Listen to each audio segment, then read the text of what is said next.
श्री स्वामी समर्थ. स्वागत आहे तुमचं कथा आनंदमध्ये. तर आज आपण हिरण्यगर्भ या ग्रंथामधून दुसरी गोष्ट ऐकणार आहोत. ती आहे गुराखी मुलाचं पुण्य फळा आलं.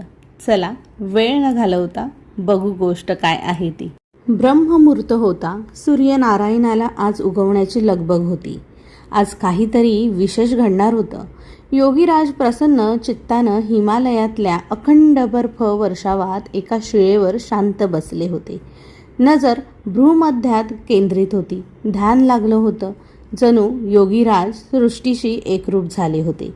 सूर्याची पहिली किरणं पहाट ओलांडून योगीराजांच्या पायावर झेपावली.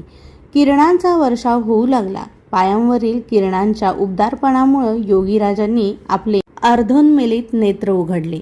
एक कृपा कटाक्ष सूर्यनारायणाकडेही टाकला. आज योगीराज स्वतःच निर्मिलेल्या अवनीवर बसून ब्रह्मांडाचा